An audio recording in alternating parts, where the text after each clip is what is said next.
My name is Corlin Vess, and for 41 years I have been Keeper Archivist of the Hollow Meridian Vault. I am the 9th in an unbroken line. My teacher was the 8th, her teacher was the 7th, and so on, back through 26,000 years of names, back to the first Keeper, who sealed the door over the sleeping thing we call the Archon, and then sat down beside it to wait. We were not always a city on the surface. When the sundering ended, what remained of us went underground, into the rock beneath the site of the seal, because the war that put the Archon to sleep had scorched everything above us to glass. We built downward before we ever built upward. Generation by generation, level by level, we grew a civilization in the dark around a single unmoving fact. The seal was not permanent. It was a slow failure, engineered to fail slowly, and someone would have to be standing there, awake and ready, on the day it finally gave. That was the whole of our founding law. Not conquest, not glory, vigilance, handed down like a family trade, until the trade became a nation. We surfaced 11,000 years ago, when the glass had cooled and the air had cleared enough to breathe. By then, Hollow Meridian was no longer a shelter. It was a discipline that had learned to build. We raised towers because towers give height to watch from. We raised a shield lattice because the old record said the Archon's vanguard would come first, testing, before the Archon itself woke. We kept warships in the high air, not to threaten anyone, but because a people who remember being caught unprepared do not choose to be caught unprepared twice. Every child learns to read the seal's failure charts before anything else. It is not fear, it is inheritance. I was on watch the night the failure charts finally reached 0.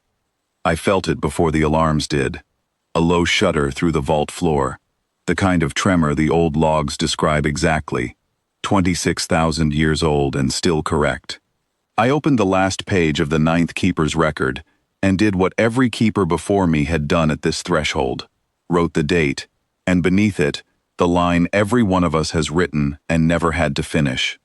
Today, perhaps, the seal fails. They came down out of a bruised evening sky less than an hour later. 3 vessels, low and ugly, hulls scarred in a way that told me they had not been refitted in a very long time.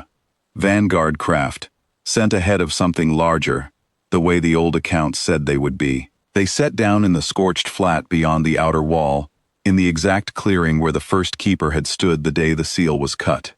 We had kept that ground open on purpose, so we could watch them land clearly. I watched them come out of their ships from the high gallery, through glass built to take worse than their weapons. They wore old plate, dull with age, and they moved the way soldiers move when they expect no resistance. Loose, almost bored, weapons slung rather than raised. They had come, I understood later, for salvage and confirmation. A dead world, a buried master, a debt collected. Nothing more. They stopped when they saw the wall. I do not think I can describe adequately what our wall does to a stranger's face the first time they understand its scale, but I can tell you what it did to theirs. The one in front, their officer by the cut of his insignia, tilted his head back and kept tilting it, past the first tier of the shield lattice, past the warship riding dark and silent above the city, with its underside lit faintly by running lights, up to the orbital ring crossing the evening sky like a second, deliberate horizon. His hand drifted to the sidearm at his hip, and then simply stopped there, forgotten, while his mouth opened and nothing came out of it. Behind him, the rest of the vanguard fanned out along the scorched flat in a loose line, the posture of soldiers who had rehearsed a fight they never expected to actually need. I watched that posture come apart. One lowered the scanning rod she carried and simply stared at its reading, tapping it against her palm as though the instrument must be broken, because nothing living should register where our shield lattice registered. Another kept his weapon slung, both hands instead pressed flat against his faceplate, tracking the warship's slow drift overhead, the way a man tracks a storm he has no shelter from. None of them raised a weapon.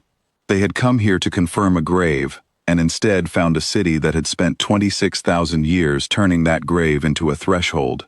They had expected ruin.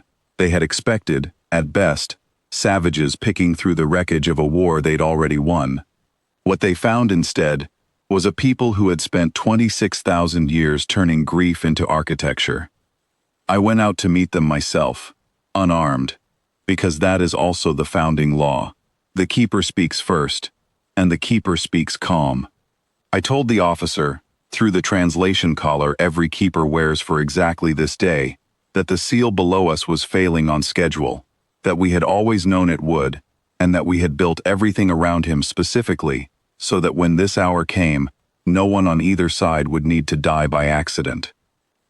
He asked me, voice thin, how long we had known. Since the day it was made, I told him. We did not survive the sundering by forgetting it. We survived by refusing to let the memory go soft. The Archon woke 2 days later, and I will not pretend that was a small thing. The ground opened, where the vault's crown breaks the surface at the city's heart, and something old and vast and patient rose partway into the light, for the first time since before any language now spoken on earth existed. I stood at the rail with the 8th keeper's staff in my hand. A plain iron rod, nothing more, but every keeper before me had held it at this exact moment, and I was not going to be the one who did not. The Archon did not attack. I think, if it had wanted to, it could have taken the first tier of the city before our warships could answer. But it rose, and it looked. I use that word carefully, because I do not fully know how such a thing looks. Across the shield lattice, across the fleet holding position with weapons dark and unfired, across a horizon of towers that had not existed the last time it drew breath. And something in the old record's warnings about its temper simply did not happen. Instead, its vanguard officer, the one from the clearing, relayed something to it that I will never know the exact shape of. And the Archon began, slowly, on its own, to sink back down into the crown of the vault. We did not force it. That is the part I most want the record to hold clearly, for whoever reads this after me. We had built enough, for long enough, that we did not have to force anything. The Archon chose the seal a second time, with its own will, because it looked at what 26,000 years of readiness had made of us and understood, the way an old and patient thing understands, that there was no version of this fight it could win cheaply, and no reason left worth the cost of trying. Its vanguard lifted off at dawn without a shot fired in either direction, and did not come back. I stood on the outer wall and watched their 3 scarred hulls climb until they were only a dull glint against the morning, and I felt none of the things I had once imagined I might feel on this day, back when I was young enough to imagine it as a battle. There was no triumph in it. There was only a long exhale. 26,000 years held in the chest of an entire people, finally let go. In the days after, engineers from the Vanguard's ground crew stayed behind, under a truce none of us had asked for, working alongside our own to lay new plating over the crown of the vault. Old alien hands and old human hands, welding side by side, in a silence that was neither friendship nor enmity, something narrower and more honest than both. Before he left, their officer stood at the rail beside me and said only that his people had a word for a world like ours, reserved for the very few things they had learned, over a long history, not to disturb twice. I did not ask what the word meant. Some debts are better left untranslated. I am writing this final entry the way the first keeper wrote hers, plainly, without embellishment, because the truth of this day does not need decoration. The seal is resealing itself now, slower this time, reinforced by hands the Archon's own engineers left behind, as a kind of apology no one asked for. My apprentice will be the 10th keeper. She will read every word of this record, before she ever reads anything of her own choosing, the same as I did, the same as the 8 before me. We were never the underdog in this story. We were the ones who stayed awake. That is the whole of what Hollow Meridian has to say to whatever comes next, out of whatever dark, however many thousands of years from now. We will still be standing here. We will still be watching. And we will still be ready, calmly, the way readiness is supposed to look when it has finally been earned.